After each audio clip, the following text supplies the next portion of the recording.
Merci de nous accueillir chez toi, Emmanuel Daigle. Alors, on pourrait t'appeler l'homme pieuvre. Je crois que tu as plusieurs volets à ton statut professionnel, on pourrait dire. Déjà, on peut parler de ces livres ici qu'on a devant nous. Peux-tu nous en parler rapidement, toi qui es l'auteur de ces livres-là? Oui, en fait, ces livres-là, disons, si on prend Haute altitude du trek à l'expédition, c'est un livre que j'ai écrit pour aider les gens à se préparer à partir en haute altitude. Je voulais recueillir en un seul livre, résumer en un seul livre, plein d'informations sur la nutrition, l'entraînement, l'équipement, les connaissances sur la haute altitude, parce que c'est dans plein de bouquins spécialisés, non vulgarisés, c'était difficile à comprendre. Donc là, j'ai décidé de faire un livre qui va résumer ça, qui va être simple à comprendre pour préparer le voyageur pour partir en haute altitude. Fait que ça a été l'idée du premier livre. Le deuxième, qui est du trek à l'expé, bien préparer son séjour en altitude, ça c'est une version européenne du livre québécois, si on veut. Donc ce livre-là, on peut le trouver sur Internet, mais il ne se vend pas au Québec comme tel. Il se vend partout sur la planète francophone, mais pas au Québec pour ne pas faire de compétition à mon autre livre. Ah, parfait. Puis plus récemment, tu as collaboré à ce livre-là d'Ulysse, Randonnée de rêve, 50 itinéraires autour du monde. Effectivement. Ce livre-là, en fait, ma collaboration, encore une fois, à cause de mon bagage d'expertise au niveau de la haute altitude, ils m'ont demandé de donner des conseils aux voyageurs par rapport à l'altitude. Donc, j'ai revisé les conseils aux voyageurs et puis, au début du livre, je donne un paquet de petits trucs et astuces là, pour partir en altitude, en montagne. Parfait. Puis parlons un peu d'un volet qui a pris beaucoup de place dans les dernières années, je pense, dans ta vie, qui est une plateforme de formation web. Ouais. Peux-tu nous en parler? C'est complexe, il y a beaucoup d'éléments, donc rapidement pour qu'on comprenne bien à qui ça s'adresse, qu'est-ce qu'on y retrouve? La plateforme de formation en ligne, je l'ai faite suite à l'écriture du livre. En fait, c'est pour vraiment ouvrir la porte à n'importe qui.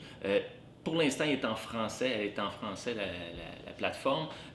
Toute la francophonie, que ce soit en Europe, que ce soit n'importe où, que les gens aient accès avec leur téléphone intelligent, avec leur iPad, avec n'importe quel médium, ça peut être l'ordinateur aussi, qui puissent avoir l'accès à l'information n'importe quand, n'importe où, de façon très simple, par petites capsules. C'est des petites capsules de 5 minutes, 10 minutes maximum, qui touchent tous les sujets.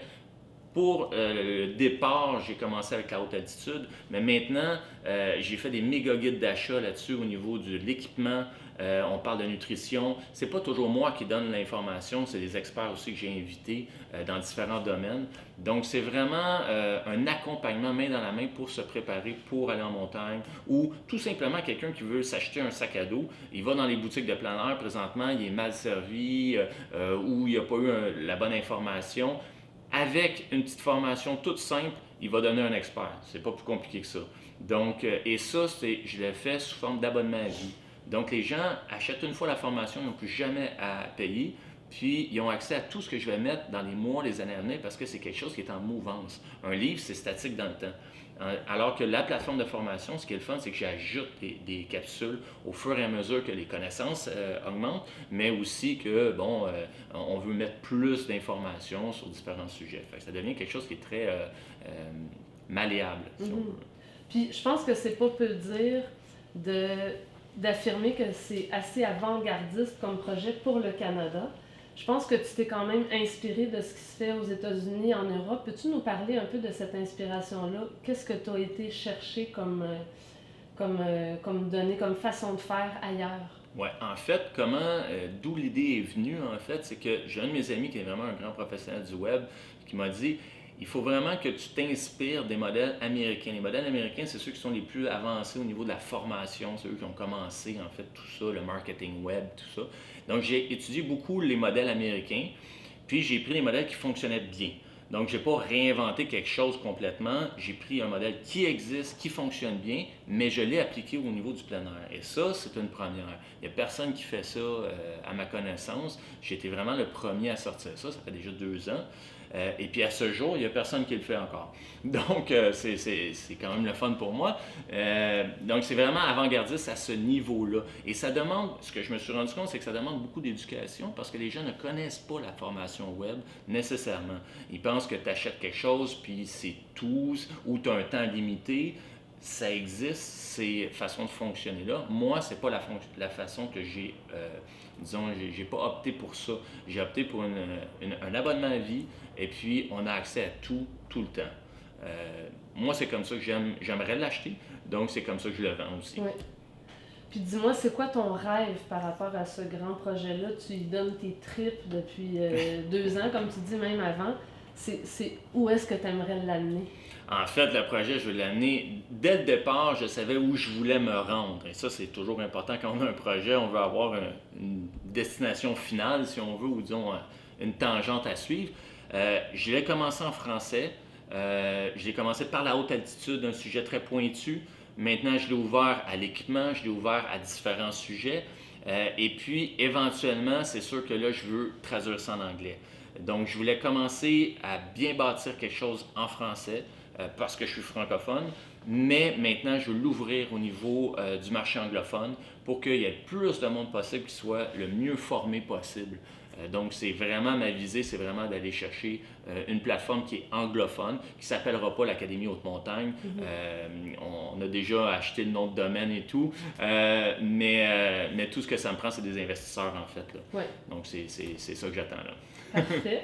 Je pense qu'il y a un autre volet très intéressant aussi à ce que tu fais, qui sont les conférences.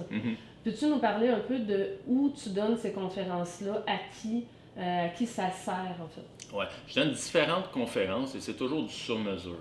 Donc, ça peut être des conférences dans des boutiques de plein air parfois, mais là, principalement, ces dernières années, c'est des congrès médicaux qui m'appellent, des symposiums de santé plein air, santé voyage. Donc, je forme beaucoup de médecins, infirmières, des spécialistes de la santé qui veulent vraiment mieux comprendre c'est quoi la haute altitude pour pouvoir mieux conseiller leurs clients, leurs patients en clinique. Parfait. Et puis donc, à court terme, tu organises toi-même, donc en tant que guide, un superbe voyage de trek. Tu veux-tu en parler juste rapidement, peut-être pour donner le goût aux gens là, qui auraient envie de s'inscrire? Je pense que c'est dans les derniers 1000 là, pour s'inscrire. Oui, effectivement. Évidemment, vu que mon domaine d'expertise, c'est la haute altitude, je guide en haute altitude. Et puis là, je suis en train d'organiser mon prochain séjour au Népal, qui sont toujours des séjours sur mesure que je ne refais plus. Je le fais une fois, puis je ne le refais plus, ce séjour-là. C'est un séjour fantastique dans une région qui est très, très peu fréquentée, en fait, qui n'est pas connue la plupart des gens. Puis là, il reste encore quelques semaines pour s'inscrire, c'est tout, là, parce que je commence déjà à préparer les gens pour avril prochain. Ouais. Donc, les gens peuvent communiquer avec moi sans problème. Là. Super, donc un coup de tête et on t'appelle, on s'inscrit. Exactement. On a l'expérience de notre vie. Exactement, ça c'est sûr et certain. Puis on revient transformé. Ça c'est clair, ça c'est clair. Il n'y a jamais personne qui revient du Népal puis dit bof, c'était ordinaire. Non, ça change une vie, ça. Ah ben super, ben un gros merci, bon trek et puis bonne chance pour la suite des choses. Ben ça me fait plaisir, merci.